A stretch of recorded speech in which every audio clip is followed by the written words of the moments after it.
Hello YouTube, Captain Mac here, and welcome back to the life of a virtual cargo pilot. You may recall on our last flight we flew into Memphis, and from here today we're going to make a flight from Memphis over to Phoenix. Now my purpose in doing this flight is actually sort of a test bed flight. What you are looking at right now is the FlightFactor 777, which is an airplane in X-plane. That's right, ladies and gentlemen, we're going to try a flight in X-plane. Now, I've had X-plane for years. I've messed around with it a little bit. This is the first payware aircraft that I've ever bought for this simulator, and I have to say that there are a lot of great things about it, and there are a couple things that have driven me absolutely bonkers. Starting with the fact that the cockpit textures are not exactly what you would expect.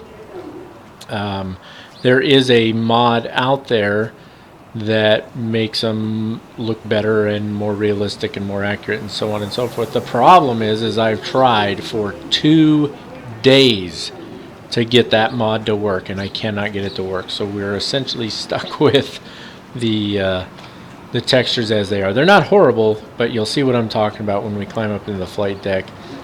They could be better for sure. But with all of that said, it is what it is. The reason this is a test bed, so to speak, or a test flight, so to speak, is because I really need your feedback on your thoughts here. My reason for taking this approach here is that Captain Sim 777 is just terrible. It just is. It's terrible. And I was so frustrated that I was looking for another option. I almost did this flight in P3D, but my sim settings are all geared or orientated towards Microsoft Flight Simulator and X-plane. So with all of that in mind, please, if you've at least watched the introduction here, please give me feedback down in the comments section. Let me know what you think. If you want to continue doing our life of a virtual cargo pilot in X-plane in this 777, at least until we get a good quality 777 for Microsoft Flight Simulator, we can do that. If you want to go back to Microsoft Flight Simulator and just work with what we have, I got no problem doing that. And if you want to try P3D out, we can do that, but I'm not going to constantly shift my settings back and forth, which means we'd have some choppy and not so great videos. So I'm not really keen on that. So with all of that said, let's climb up into our new old flight deck and get to work. Alrighty folks, as you know, I don't normally do a cold and dark startup anymore for obvious reasons. We've gone through that many times. However, this aircraft is a little different in a couple of ways. We haven't used it before, and so I thought it appropriate to at least start from the beginning. Now really quickly, let me talk about what I like and what I don't like. What I like is almost everything in here is actually functional. And when I say almost everything, I mean literally, like buttons that don't even work in PMDG aircraft are functional in here, including your engine EEC mode. You got to open the cover, click on it, and then close the cover to maybe, and then close the cover to complete the process. There we go. That took a little more effort than it should have. So with that in mind, I thought we'd start from the beginning, because one of the things that you'll notice, you see there's only 2 kilograms of fuel in here. Now, it does not let me switch to pounds, so we're going to be using kilograms. That's fine. We'll pop this little menu up here because you have to load fuel from here. You don't have any other options. So with that in mind, let's take a quick look at our flight plan, and then we'll go from there. Using Sim Toolkit Pro as always, if I can get it to work properly. Take a look at our operational flight plan. There it is, Memphis to Phoenix. Don't worry about the times, they're not going to be right. But it is 1,099 nautical miles through the air. And we're looking at trip fuel of 18,300. Now this is in kilograms, just so you know. I changed it to kilograms for this flight plan. So 18,347 kilos of fuel, 1,852 kilos of contingency fuel, and on down the list here. One thing I'm going to do a little different is I'm not going to put the taxi fuel from here and the APU fuel from over here. I'm not going to put that in the aircraft. I'm going to just put 10 minutes for each of those and then add the block fuel. So it's actually going to give us a little bit of extra fuel.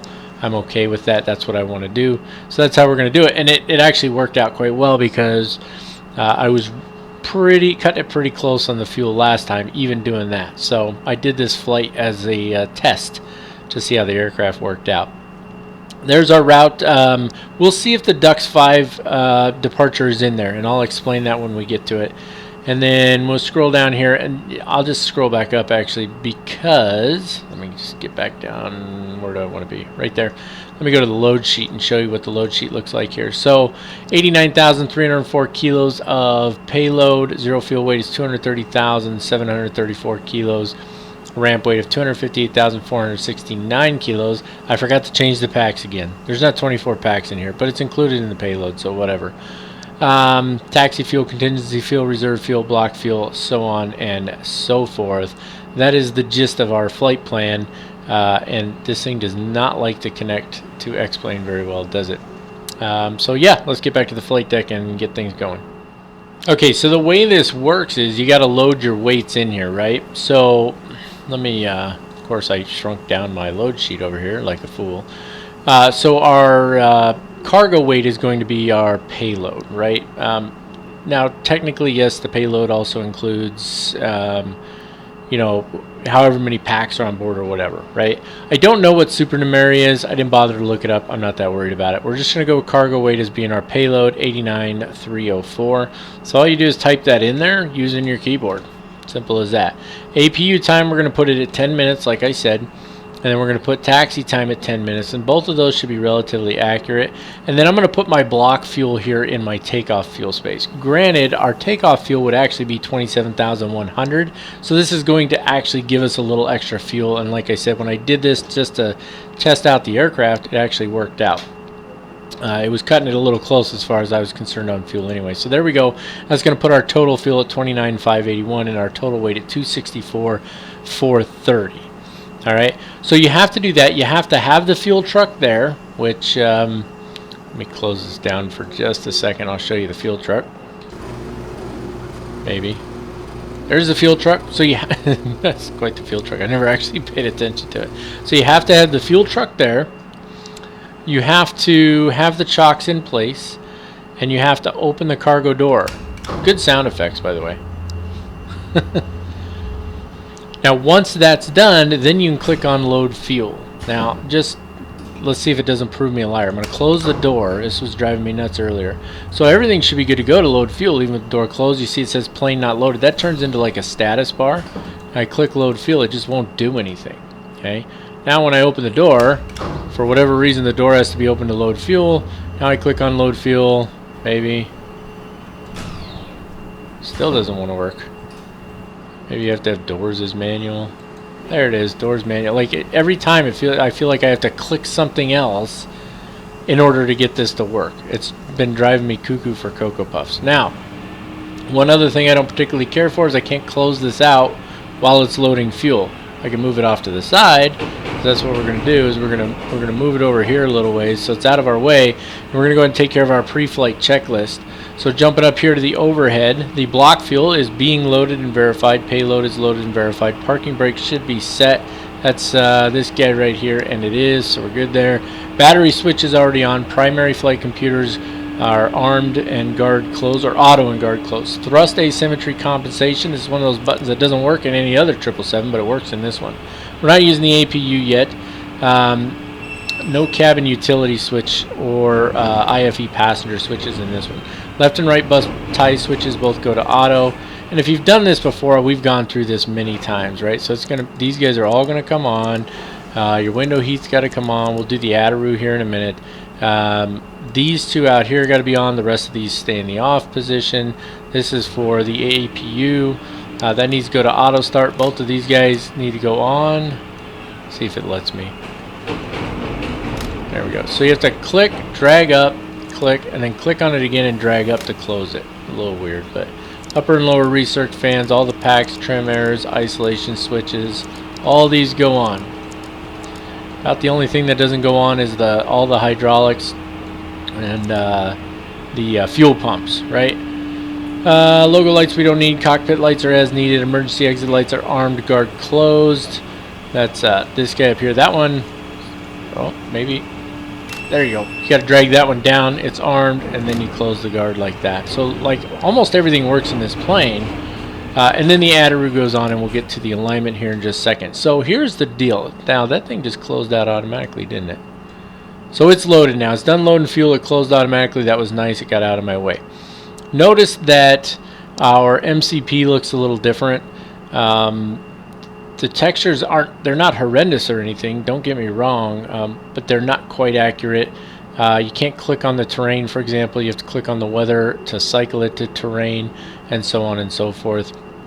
Anyway, the point is while it's not exactly accurate, it's not terrible either, and things function the way that they're supposed to for the most part, so I'm pleased about that. Now, with all of that in mind, there was something else I was going to say, and I forgot what it was, so we'll just press on from there. Going down here, we're going to go ahead and do the alignment on the FMC really quick, or on the Aorous. Now listen, if you decide you want to get this aircraft, send me an email and ask me how to update your AIRLINE cycle. Just don't even bother. Listen, don't even watch. I'm going to tell you right now, the tutorials that everybody else puts out there, wrong. They're wrong. They're wrong. They don't work. Okay, I watched like 8 different tutorials on how to update the nav data cycle in here, and none of them worked. None of them worked. Okay, and it drove me insane. I finally figured it out. It is possible to do. There are 2 things you have to do. It's not difficult once you figure it out, but I'm telling you, save yourself the hassle, or you're going to go insane. Just send me an email. You can find my contact information in the About section of my YouTube page. I will gladly email you the information, or if you want, I'll put together a tutorial if we're actually interested in continuing to fly this plane. Okay, so AIRLINE cycle is up to date. Position initialization, we've seen this a million times before. We're going to do the simplest method possible. There it is, done and dusted, and we're starting with the alignment. That takes care of our pre-flight checklist. Alright, so while the alignment continues, you can see here we got 6 minutes and change for the alignment to complete. You cannot change the time for the alignment. It happens in real time, and that's just the way it is. We're going to move on to our cockpit preparation checklist. Now, we already did the window heat up above. That's these 4 guys up here. Primary left and right engine hydraulic pump switches on. That's these 2. And then all the rest of them, including these 4 down here, all stay in the off position. I got an itchy nose, sorry about that. No smoking, fasten seatbelt signs on. Now listen, if it shows these little double arrows, you must use the scroll wheel. It does not work as a click, which is kind of weird, but again, I'm still adjusting to some of the X-Plane stuff. It's not bad. The scenery's except for the 2 airports. We'll get into that later maybe. EEC mode switches, we already put those to normal. Excuse me, showed you how to do that. Engine start selectors are in the normal position. That's these 2 here. Left forward fuel pump pressure light should be off. That's that one there. Of course, this is also assuming that you have the APU running. We don't. That's fine. Wing and engine anti-ice auto or as needed. Listen, put them on auto, because I'm going to tell you right now, this thing will ice up and it will warn you and it will go bonkers on you. Equipment cooling on auto. That's up here. That's auto. Upper and lower recirc. It says Gasper on my checklist, but that's for PAX version. This is a freighter version, so obviously it's upper and lower. The upper and lower recirc, no Gasper. Flight deck temp control switches auto as needed. So you could change these, right, to auto. So auto in the middle, and then I guess we'll leave that one as is. Left and right pack control switches auto. Left and right trim air switches are on. Left, center, and right isolation valve switches are set to auto. Engine and APU bleed air switches are on and auto for the APU. And the pressurization panel is set to auto. That's these guys right here. Click on both of them. And then we jump down here to the MCP. We're supposed to set the altimeter, but we don't have it yet. I'm going to show you how to set up the comms, because that's coming up anyway, but we can go ahead and turn this to RTO first. Transponder to TCAS, we'll show you that in a second as well. Aileron and rudder trim are both set at 0. And then we're going to do the taxi and takeoff briefing, but before I do that, I want to show you 2 things really quick. First of all, jump down here. This is your TCAS, obviously, we're familiar with that. You just type in your number, it's all good. You see it's in standby, TARA, it tells you right there. That's where it tells you. It doesn't tell you anywhere else. To turn your comms on, this drove me nuts. You have to hit off and then VHF. Off, VHF. Same thing with this one down here, but this one is actually connected to this one, so you can't do anything with it. Now, you can't hear anything unless you turn the mic on, or the volume, the speaker. I don't know what that's called, to be honest with you. because this is the mic, right? But anyway, somebody knows, they'll correct me down in the comments, and I'm okay with that. Come back here really quick, go ahead and lock the flight deck door, make sure you turn it to auto, and you're good to go there. Now let's take care of our taxi and takeoff briefings really quick so we can knock those out, and then we will press on. Oh, there's one more thing I wanted to check first. We need to check this before we can do our departure briefing. Position initialization is done. If we go over to route, you can do a route request. There's a folder that you save these in. Oh, it's not in the folder anymore, is it? Okay, that's fantastic. So I'm going to put it in the folder and see if I can get to it. Actually, no, I'm not even going to bother with that. Let's just go to route. Origin is going to be KMEM. I'm going to do the route manually. Won't take that long. Memphis, and destination is KPHX. That's all I need for the moment anyway, because I want to see if I can get the departure that I want. So let's go departure arrival, departure. They are all in there now. Fantastic, or at least they appear to be. And we're going to need to be taking the, oh, now I got to pull up Ducks 5, Ducks 5. And there it is, it's right there, Ducks 5. That means we can take care of our taxi and our departure briefings really quick. All I got to do is pull up the Ducks 5 chart because I didn't have it. I wasn't able to use it earlier. Long story. Okay, starting with the taxi then. Most likely we're going to be taking runway 27. You know, when in doubt, you can, on SimToolkit Pro, just one of the many things you can do, just go down here, type in KMEM. It is pulling from a different weather source, but it can at least give you a general idea. Wind is 230 at 10 knots, so it's probably going to be runway 27. In which case, if it's going to be runway 27, we're going to push back with our nose to the right, tail to the left. We're going to taxi out here onto Victor, all the way down Victor to Victor 1, and hold short of runway 27. Now, just for your wonderful benefit, I haven't even looked at the departure yet, so let's take a look, see what we got here. So runway 27 is this guy going out here. It's obviously vectors. If you're not familiar with that, that's the symbol for vectors. We're going to be flying 273 knots. Or knots, 273 degrees, and then on course from there whenever ATC tells us, either direct to Hyvis or direct to Weston or direct to Ducks or whatever. So whichever waypoint, it's going to be one of these we're going to pick out here. Probably just pick Ducks or Weston. That'll be our next waypoint. So we'll take off, we'll fly vectors until we get going a little bit, and then we'll go ahead and set it on course from there. It'll be pretty straightforward and easy. That takes care of taxi and departure briefings along with our cockpit preparation checklist. Let's continue on. Alright, let's just pick up right where we left off. We haven't actually done our flight plan yet. Let's go back over to the route page here.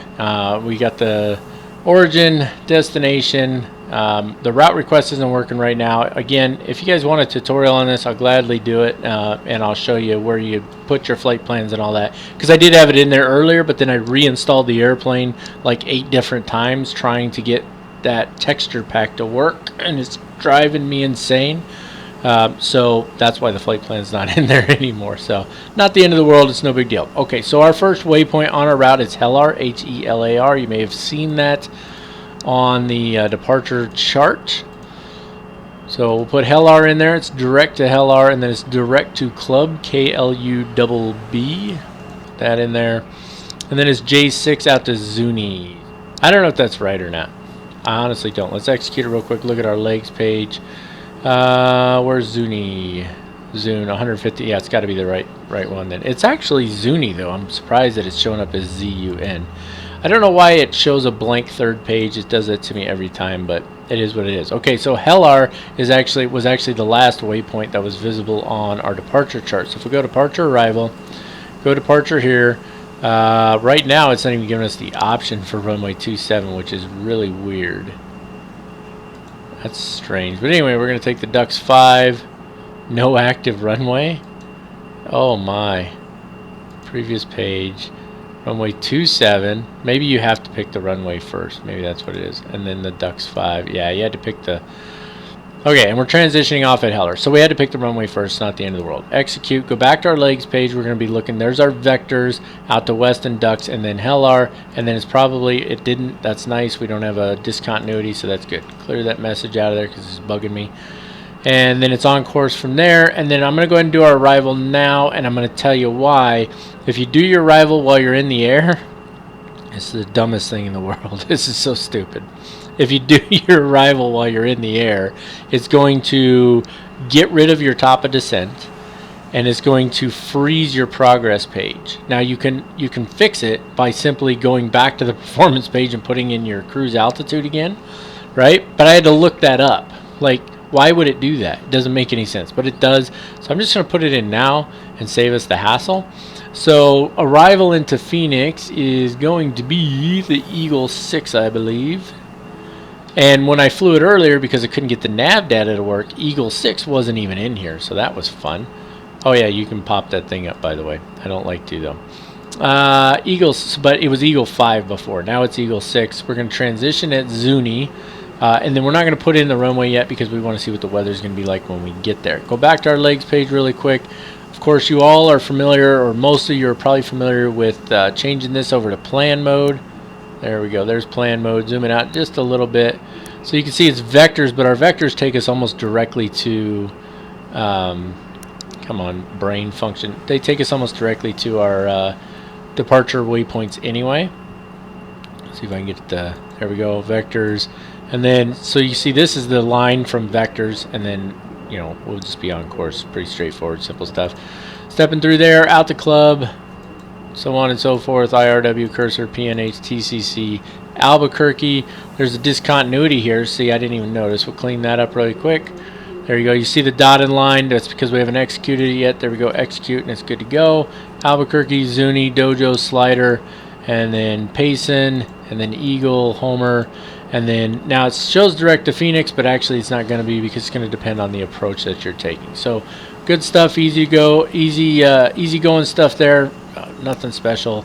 I'm just trying to think my way through this. There is no quick function for setting the altimeter, so we are going to have to pull the ATIS, which we're going to do here in just a few minutes.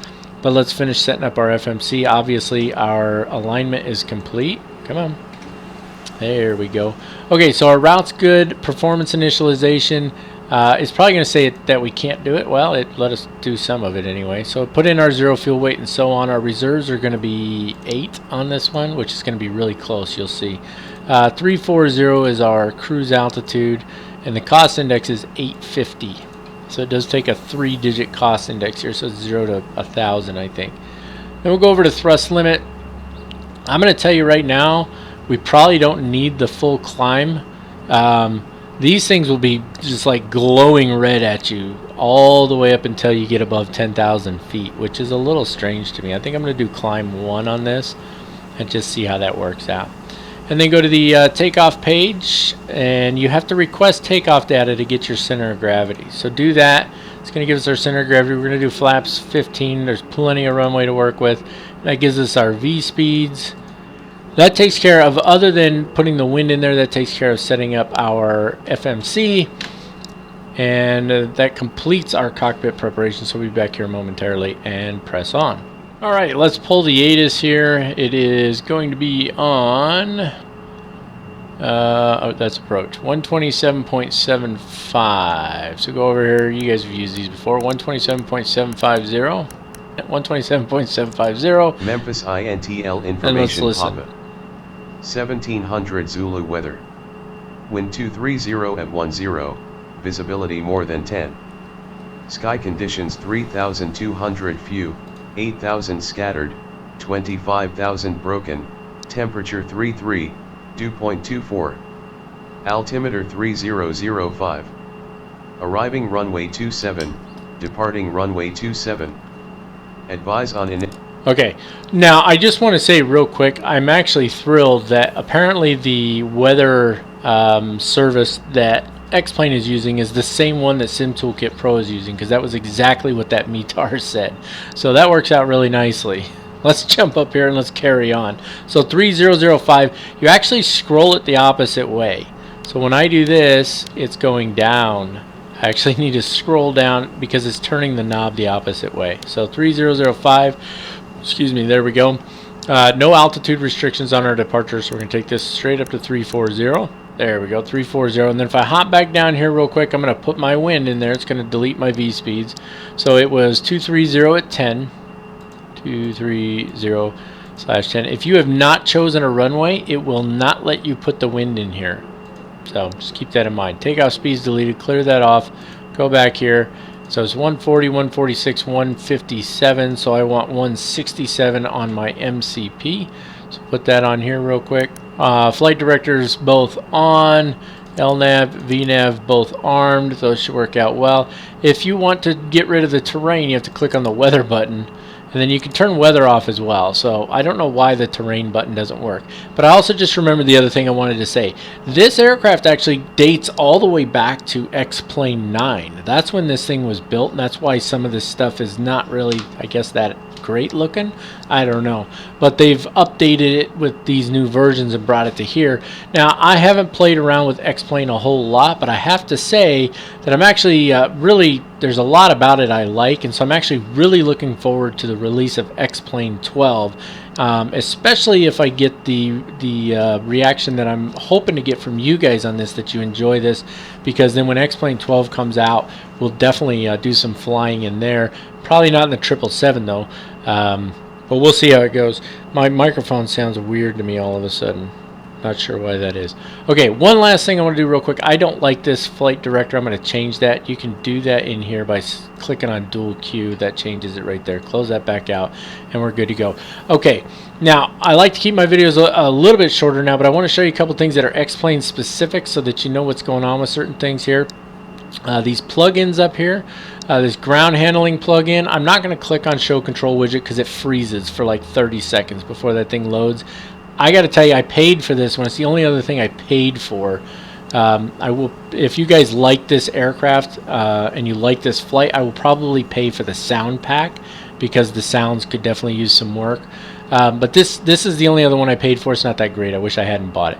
Pack X, it automatically connected with it. There's STKP connects. XPUIPC is the same as FSUIPC, only for X-Plane.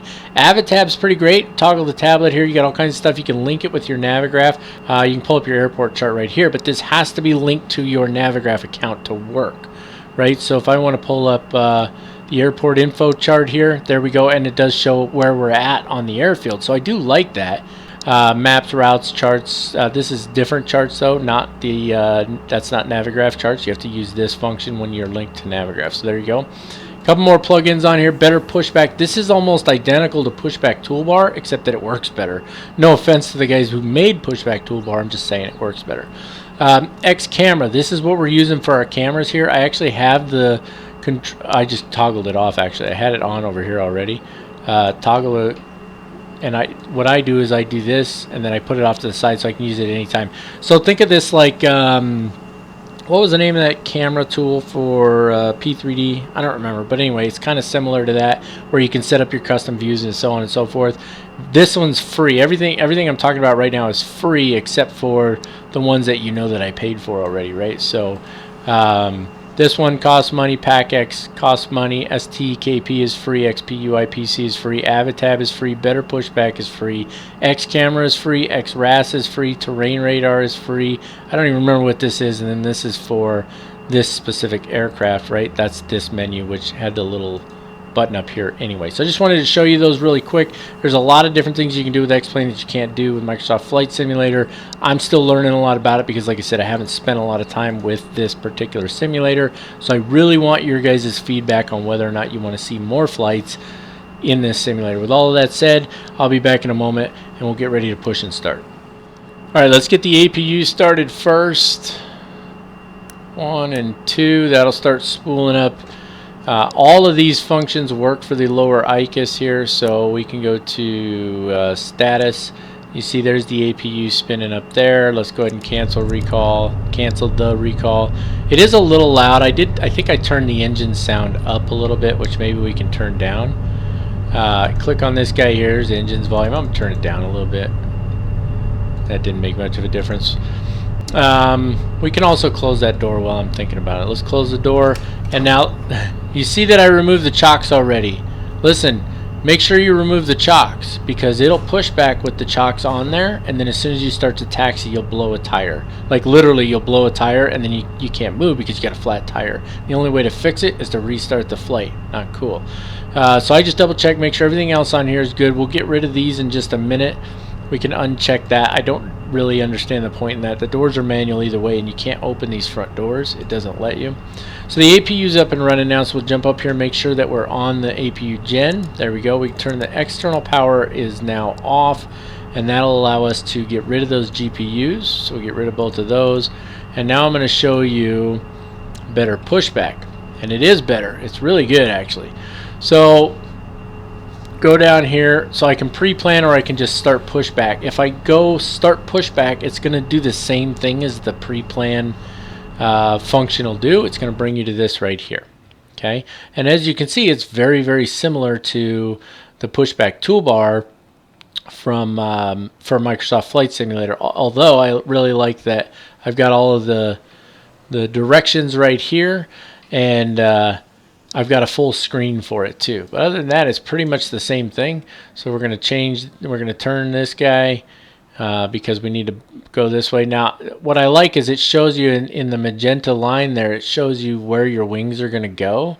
So if you think it's going to mess up or hit something or anything like that, what I like to do is I'll just come up here and I'll just go 45, and then we'll finish it off and back it up here. You can also I think you can pull forward. I don't remember. Either way, it doesn't really matter. So we're going to just back her up to here.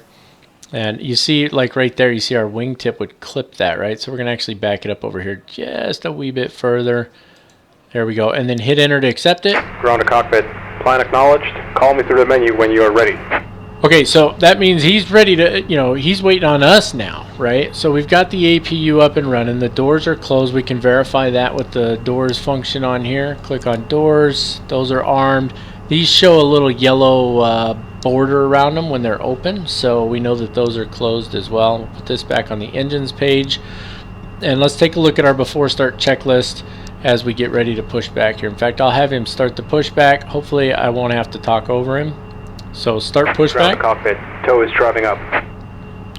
Okay, so the tow truck's going to come up, hook up, do all that good stuff. Meanwhile, our before start checklist. There's the tow truck driving right through everything. I love it. Cabin and cargo doors are closed and armed. External power is disconnected. The right electric demand hydraulic pump selector needs to go to auto. That's this one. Okay. The primary C1 and C2 electric hydraulic pump switches go on. And then it's the left demand hydraulic pump selector goes to auto. Not on, but auto. And then both of these to auto as well. And I think it's supposed to be in that order. I could be wrong. That's just the order it shows up on the checklist. Left and right fuel pump switches on. We don't need the center fuel pump switches, just the left and right.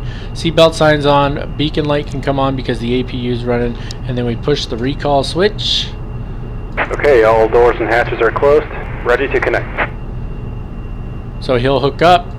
We'll clear those off because those are all simply because we don't have the engines running. And I may fast forward a little bit of this, but I'm going to go through the whole pushback and engine start with you for this particular flight. Tow connected and bypass pin inserted. Release parking brake.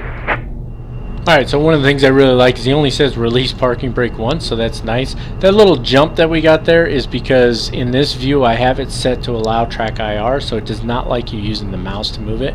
That's why you see me going to this one a lot. So we'll release the parking brake, and then we're going to, as we start the engine, I want to show you something really cool. I love this view. So let's release the parking brake.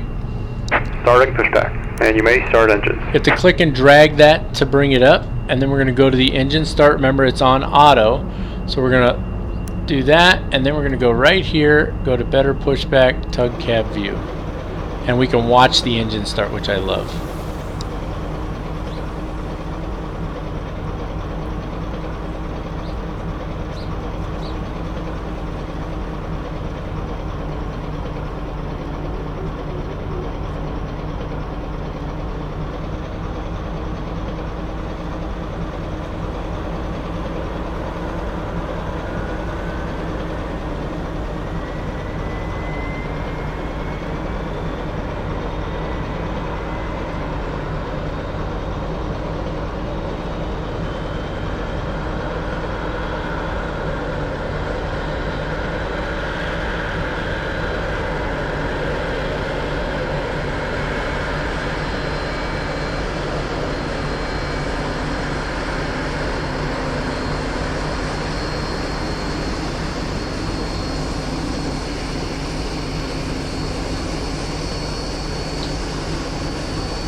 Operation complete. Set parking brake.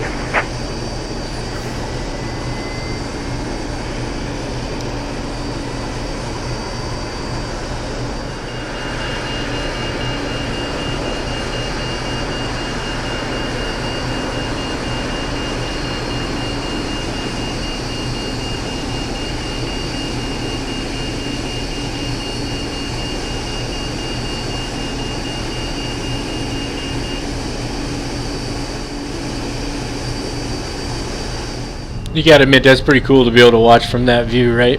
I definitely enjoy that. It'll probably be something if we do... Noise disconnected and bypass pin has been removed. Hand signal on the left. We'll see you next time and have a safe flight. And you'll actually get a hand signal on the left on this. Let me turn track IR on. It's going to jump around here. We get it centered up. Track IR is definitely different on here. Now, you see him pull away there. You'll actually get... A guy will get out and give you a hand signal. It's kind of cool. Anyway, so... that particular view will be part of cinematics primarily, obviously, because we're not going to sit there and stare at it every time we make a video. There's the hand signal there, so we're good to go. Track IR is already on. Let's take a look at our before taxi checklist here. I'm going to turn track IR back off because track IR is different in X-Plane than it is in Microsoft Flight Simulator. It takes a little more to get it to work properly. Left and right generator control switches on and lights on. It's these two over here.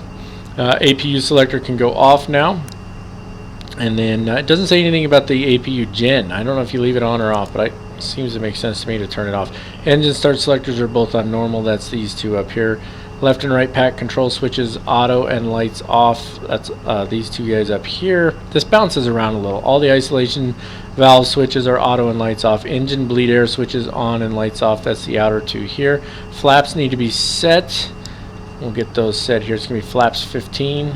There's 1, there's 5, and there's 15 there. Stabilizer trim needs to be set, and we saw this on here.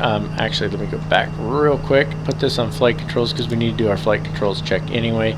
It says 5.75 on here. I'm going to tell you right now, that seemed a little weak to me.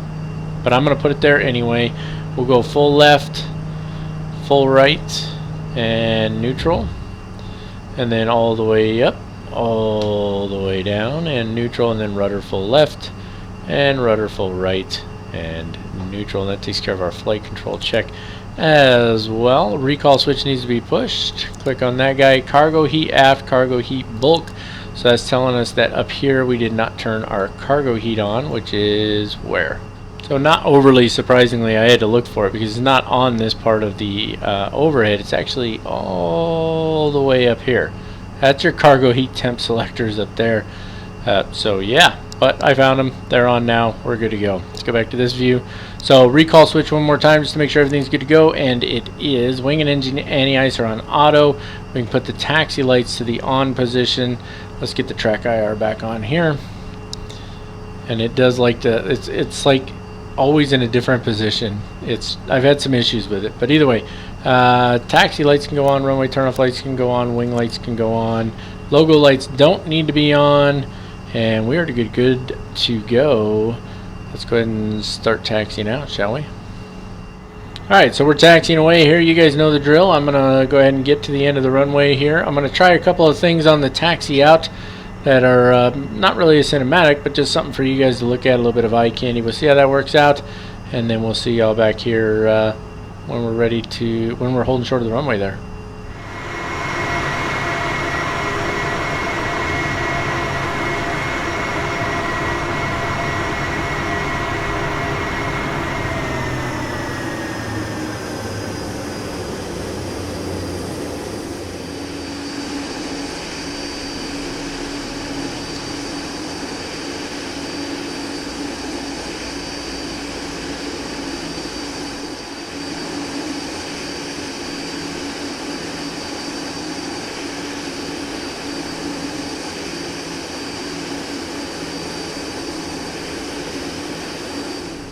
Alrighty folks, here we are holding short of the runway, if I can talk. Here we are holding short of the runway.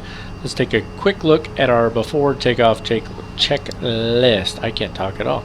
Landing lights need to come on, obviously. Runway turn off lights need, oh, I turned the taxi lights off because, okay, so when I try to do something it didn't work right, and I had to restart the flight. And so when I was doing the pushback, I had my taxi lights on, and with better pushback, if your taxi lights are on, they will actually come on the radio and say, hey, you want to turn your taxi lights off? You're shining in my eyes. They're blinding me. He wasn't happy about it. Where is... oh, strobe lights. That's the other one I was looking for there. We've already armed LNAV and VNAV. I prefer to do that before we taxi out.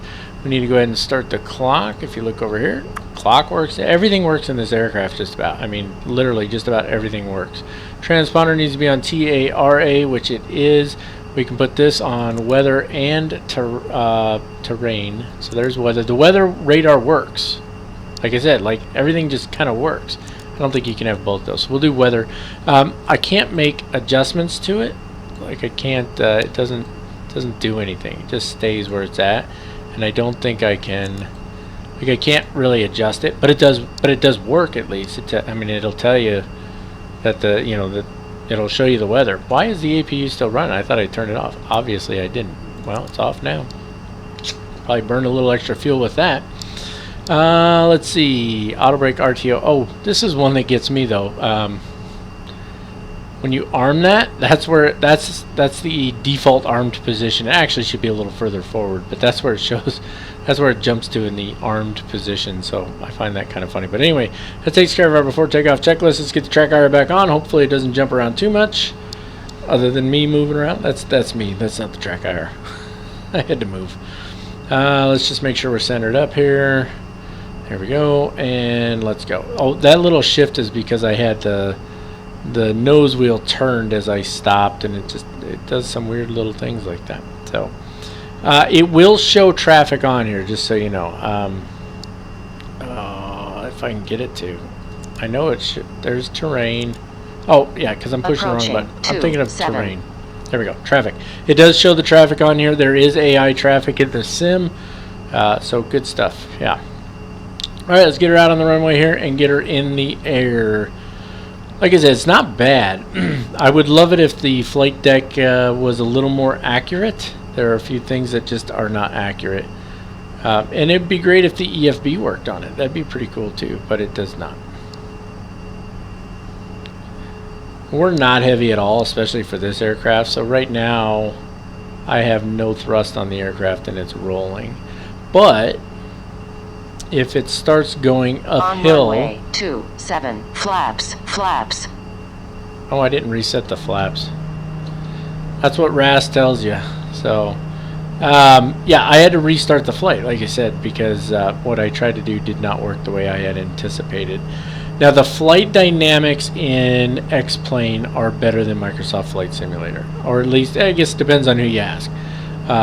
They're supposedly far more realistic. A lot of people seem to think so. I think so, which makes a big difference when you're doing like crosswind landings and stuff. And I discovered that yesterday when I landed this airplane in Phoenix. So either way, let's get her rolling here. Auto throttles need to come on. I haven't put those on yet. There we go.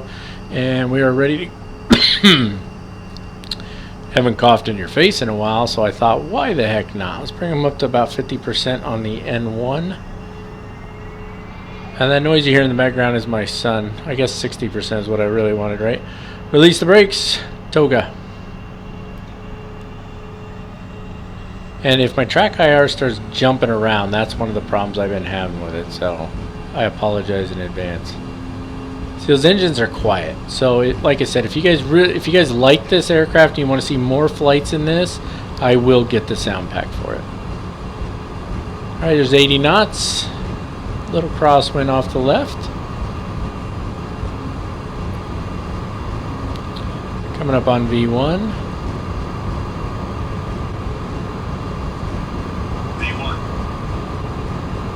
And rotate.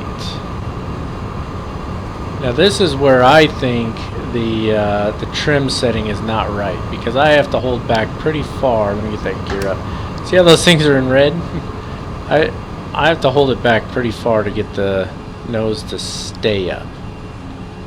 And so I'm trying to trim it, but it still wants the nosedive. Now this does the same thing as the Captain Sim aircraft. When I put the autopilot on, it'll make a dive for the earth. There, we got the trim. See, that's more like where the trim should have been. And so just out of curiosity, let's see what that's actually at. Flight controls, So that trim is at 9.5. Now obviously I need to start trimming it back down. Put that back on nav. Yeah, that's the other thing too. You can, any of these functions can be on either any one of these, this screen, or this screen. So, which is realistic. So we're just going to fly the vectors here for just a moment. Just get past that flaps 5 level there, or speed. That's my son making noise. He's supposed to be sleeping, but he's decided that he doesn't really want to sleep. So he's making noise in his room, and I got the monitor because my wife had to go to the doctor. So good times. Let's go ahead and get that setting of flaps up. Now the nose should start to come down. Yeah, because see, we have less lift now. So we see the nose coming down. So you just want to watch it, make sure it doesn't nose dive on you. So you're definitely doing a little more, in my opinion, a little more flying work, which I appreciate. I don't mind that at all. Alright, we're looking pretty solid here. Just keeping the trim where I want it right now. Just making sure she doesn't descend.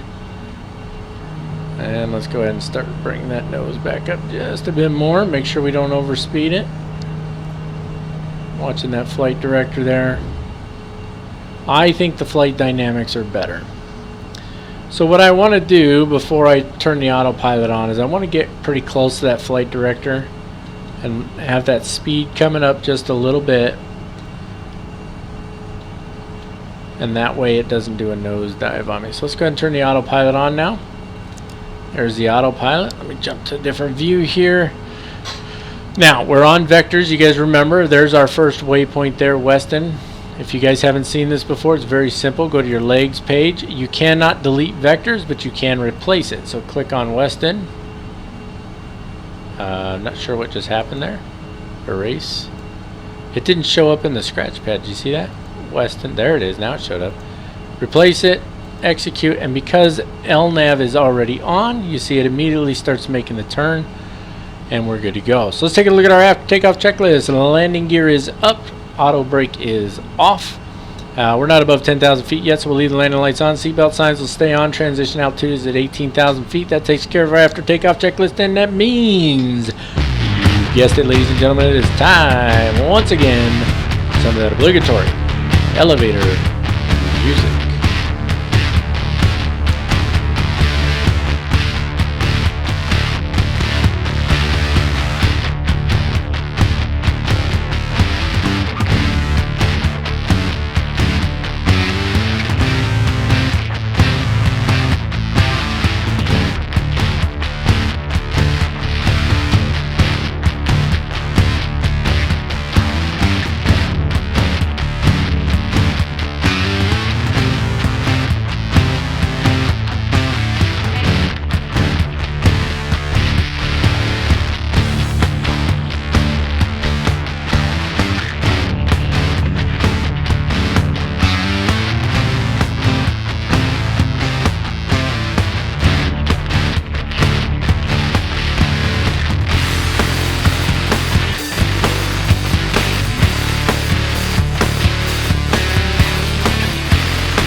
Alrighty folks, I pulled the ATIS, so we're going to take a real quick look at our arrival and our approach briefings here. We're going to be coming in on the Eagle 6 RNAV arrival for Phoenix today, and the ATIS is on 127.575, airport elevation 1135 feet. We're entering out here at Zuni.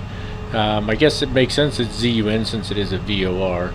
And we'll bang a left from there to Dojo, down to Slider. Tin is we start seeing a lot of altitude restrictions in here. We'll see how well the aircraft meets those at or below flight level 330 at Tin is. When we get down to Payson between 300 and 240, and then at or above 18,000 here at Eagle and on in, and then it gets really busy down in here. But we're basically coming over this way, Homer, Venom, SD, and then what I've done actually, because of our transition onto the approach, is I've gone from Venom and then straight over to the approach, so we won't be too worried about these down here. With that in mind, let's take a look at the approach itself. It is going to be the ILS runway 25 left approach. Again, the ATIS is on 127.575, approach on 28.65. Tower for us will be 20.9, yep, 120.9, and then ground, we're on the south side, so 132.55. Localizer frequency is 110.75 with a final approach course of 258 degrees. Glide slope intercept at SCADE 3,000 feet. ILS decision altitude 200 feet AGL. Again, airport elevation is 1,135 feet with a touchdown zone elevation 1,126 feet. For the missed approach, climb to 3,000 feet, then a climbing left turn to 5,000 feet on heading 130 and outbound on the Phoenix VOR 163 degree radial to Popke, which is 15 nautical miles out from PXR, and hold, or is directed by ATC. Transition altitude is 18,000 feet in this area. We're all familiar with that.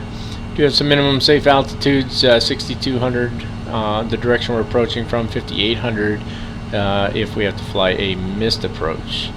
So you can see we're coming in down here. We're actually going to enter in at FixR, down to Budme, Hammock, Gypsy, SCADE, and then in from there. And you can see we've got some altitudes to worry about here. 4,000 all the way to Gypsy, 3,000 when we get to SCADE, glide slope intercept, and then on in from there. Pappy lights on the left hand side, and other than that the weather looks pretty good. Should be pretty straightforward, so we'll see when we get down here to the approach.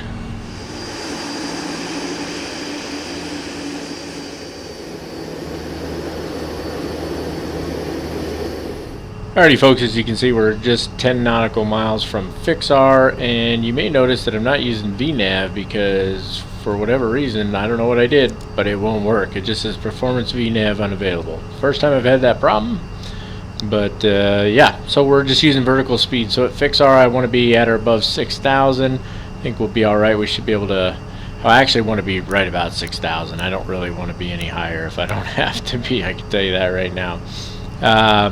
Because we're going to be pushing it, because at Budme we really need to be at 5 so that at Hammock and Gypsy we can be at 4 and then descend to 3 for our glide slope intercept. So really trying to get down just a wee bit quicker here. The aircraft's not liking it so much, but it's kind of what we're going to have to do. So I'm watching the speed pretty close here, and we're just going to fly her in. So I may fast forward through some of this, but once we hit FixR we're kind of on the approach anyway. So you know, we'll just kind of do our thing here.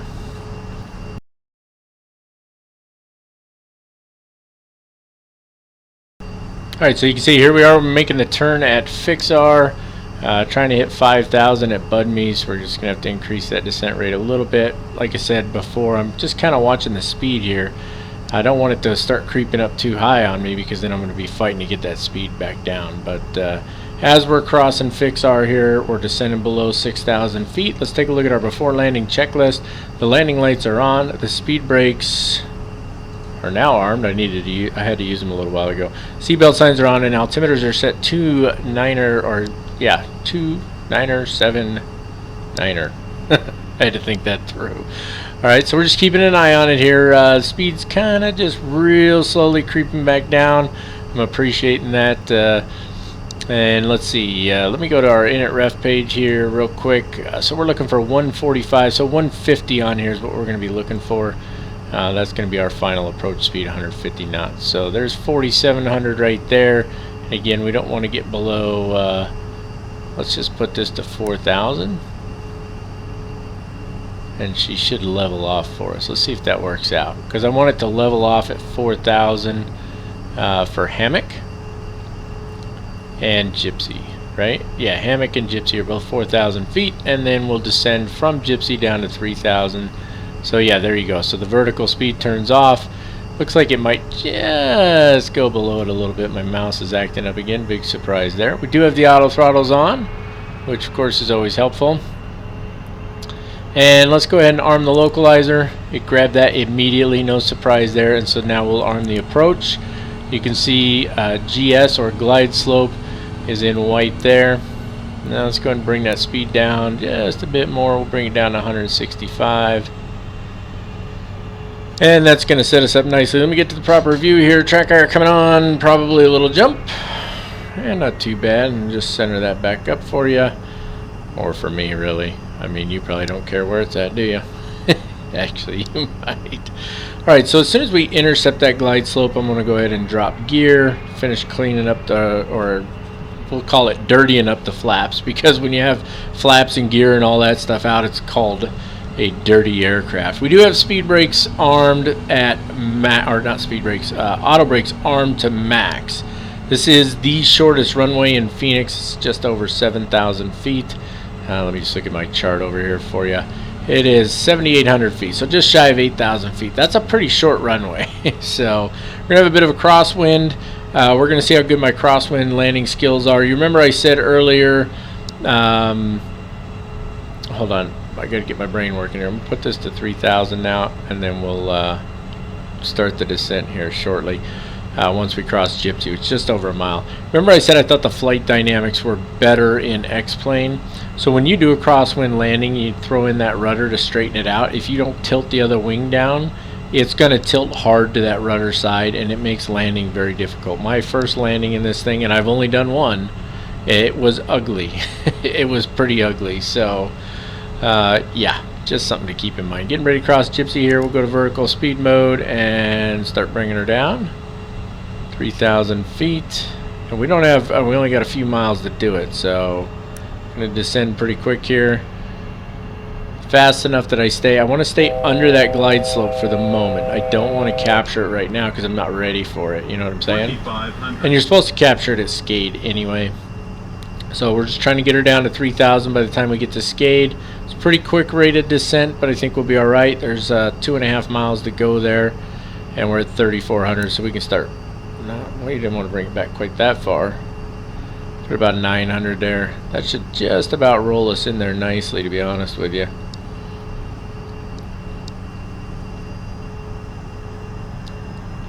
There it is, coming up on that 3,000 mark. Looking perfect. It unarmed the approach when I went to vertical speed mode, which is interesting.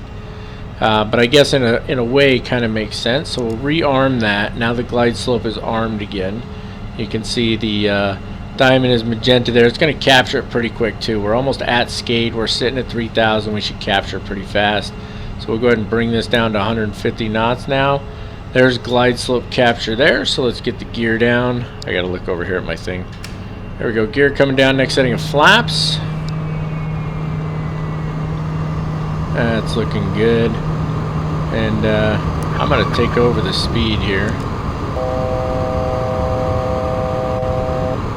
And next setting of flaps coming in, that's 25. Oh, that was a little jump there, wasn't it?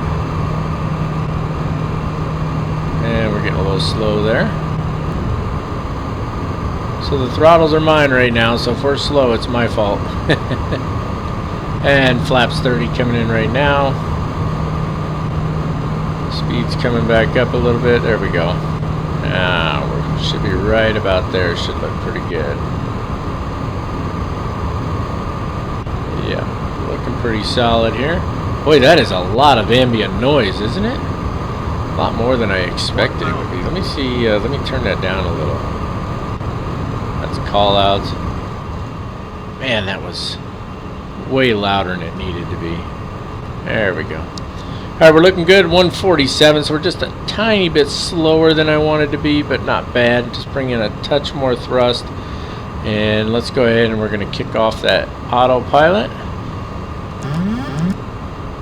There we go, my aircraft. Approaching 25 left.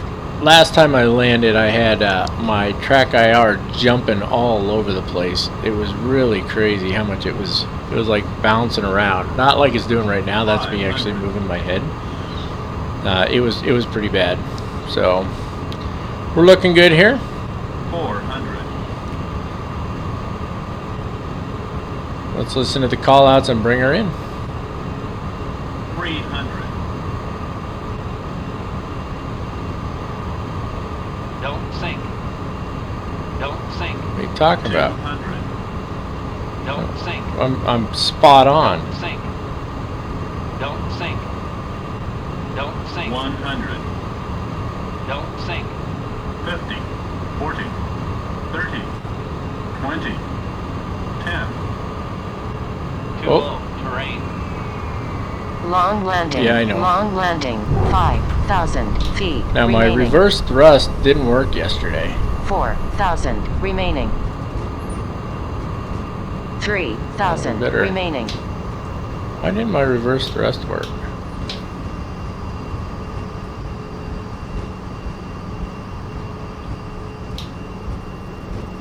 That's weird.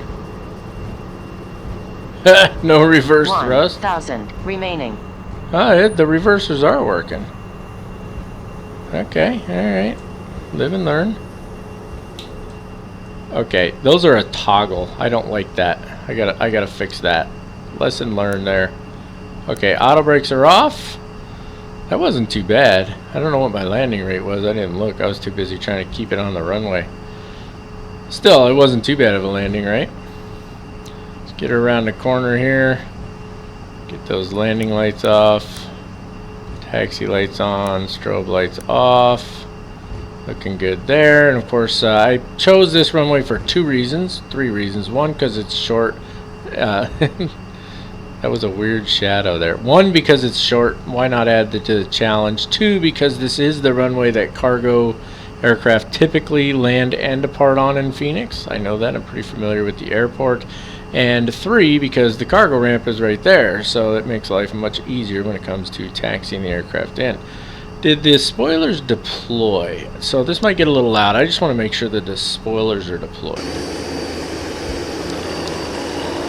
They are indeed. So that's good.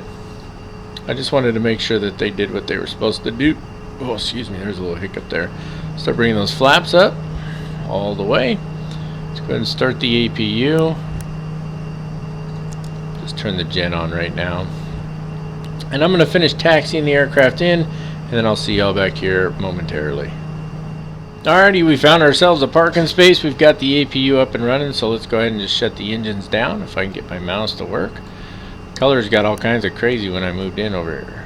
Is that gonna work? Come on. Ah. Okay, so you click it to the center and then you click and drag up to get the engines to shut down, which is a little strange if I'm being honest with you. That's kind of weird. But anyway, alright. What did I forget? I probably forgot a dozen things. I did forget I have a different toggle for my reverse thrust, which would have made life much easier, and I'll have to keep that in mind in the future. I didn't do the after landing checklist. I went through the flows, landing lights off, strobe lights off, taxi light on, all that good stuff, which I didn't turn taxi light off when I pulled in here. Wing lights can stay on for the moment. Actually, wing lights are the only ones that can go off now that I think about it. Let's take a look at the shutdown checklist. Parking brake is set, taxi light is off, left and right engine fuel control switches are cut off, seatbelt signs, these can go off and off. Not that I really care, there's nobody back there, it's just us. Beacon light, it says to go off, but it should stay on because we still have the APU running.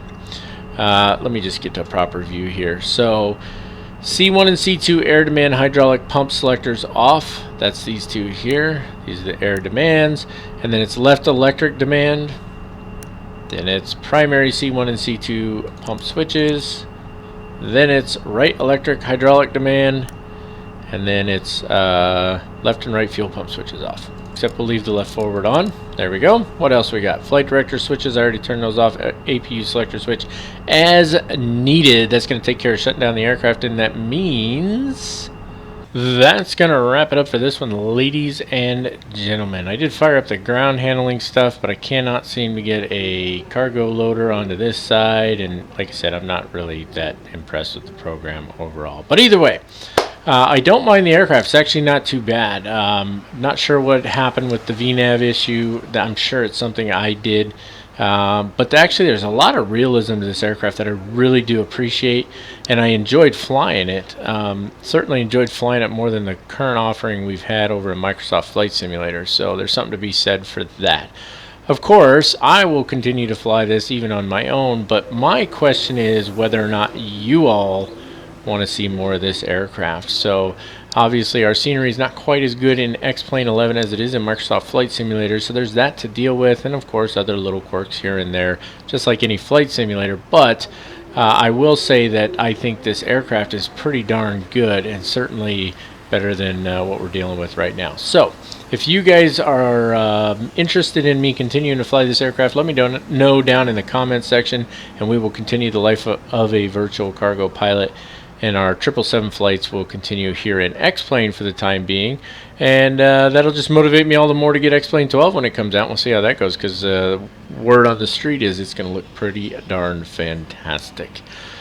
That's it. Give the video a thumbs up down below if you enjoyed the content. Those thumbs up really do help. It's crazy how it works. The algorithms for YouTube, I got to tell you, I've seen people on here who have 35 subscribers and get 20,000 views on a video in like 4 days. And then, you know, I've got almost 10,000 subscribers, which I love every one of you, but then I get, you know, it takes me 6 months to get 1,000 views on some of my videos. So I don't know. I know the algorithm has a lot to do with the thumbs up and a bunch of other things and so on and so forth. So give it a thumbs up if you enjoyed it. If you think that I earned it, please do go ahead and smash that subscribe button. Shoot for 10,000 right now. We'll see how that works out. I'm looking forward to it. And that's it.